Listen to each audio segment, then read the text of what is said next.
It is the halfway point of the high school football season, and the Tivy still showing that traditional fight that the Antlers always have. For them, it's more about cleaning up the little things to help pick up the first win of the season. Still playing real well. We did some things on offense a little bit better last week than we had the weeks previous. Turnovers are obviously more critical this past week, so we got to cut those out. But as far as the kids playing hard with great effort and desire, can't ask for much more. The kids have really played hard, and we're just having some unfortunate breaks that we're having to deal with. But overall, we're really proud of their effort and their energy level. Last week it was number 1. This week it's number 3. Tivy travels to Alamo Heights to face their arch rival. And the Mules' powerful offensive attack, led by Will Cheney and Nick Proctor, is averaging 36 points a game. The Alamo Heights defense has flipped the switch this season as well, so don't expect a combined 128 points this time around. Very, very talented on offense, especially the quarterback. Number 21 is an unbelievable receiver. Defensively, they seem to be a lot more aggressive than they were last year. Very, very confident how they play, and they've played really, really well on the films that we have on them. They've looked extremely talented, really good. Just up Highway 16, the story is pretty much the same for Fredericksburg. The Billies have had some success this season, but they're still looking to clean things up around the edges to become more consistent. The biggest keys for us is this whole year has been about us. We've got to learn how to eliminate mistakes. And if we can eliminate mistakes, then we'll have a chance to win the game in the second half of the fourth quarter. If we make mistakes like we've made against other opponents, turn the ball over, penalties, drive-killing situations, then we're going to struggle.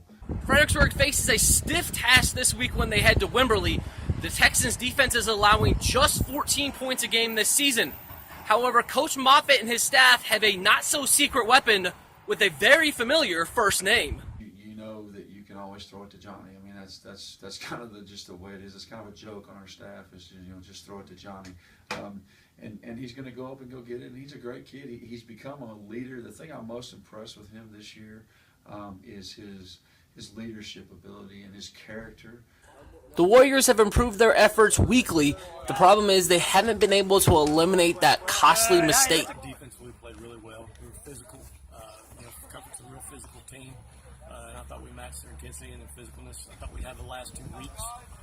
We created some turnovers, but we gave them 2 also, so we got to cut down on that. For area teams not named Tivy, this is the last week of the non-district schedule.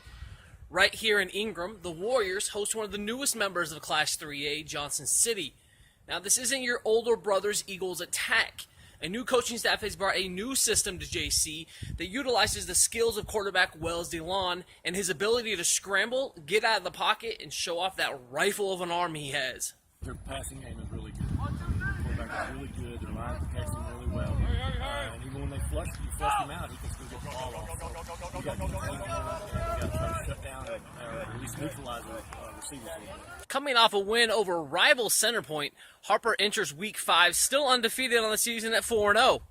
If they want to move to 5-0 on the season, they're going to have to defeat D'Hanis and the Cowboys' Saturday night tradition that has thrown a little bit of a wrinkle into Harper's game planning for the week. Our motto this week, we've talked about defeating the change. It's something that's a little bit different. Our kids are excited about playing Saturday night, which is something different, but at the same time, it does affect routine. We've kind of shifted practices a little bit later in the week to try to keep it as normal as possible, but at the same time, we look forward to the challenge and we're excited about Saturday night football. Harper's defense finally allowed a traditional touchdown last week. The Pirates snuck in a non-traditional one as well.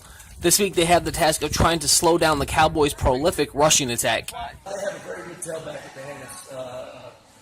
Rodriguez is his last name. He's number 29. The kid can flat out fly. We've got to really contain him. If he breaks the edge on us, he can be very dangerous. So we've talked a lot this week about keeping him inside the tackles. The aforementioned Longhorns handed Centerpoint its first loss of the season last week, but head coach Bubba Walters is still impressed with his team's effort. Other than about 5 plays where we, mental mistakes and fumbles or interception, I thought we played extremely well. We had a chance to go into the half up 17-14, and we unfortunately had an interception, but we came back and we fought. We continued to play, so I was real proud of the boys. close. Following their first loss of the season, Centerpoint now has to regroup and get ready for Sabinal.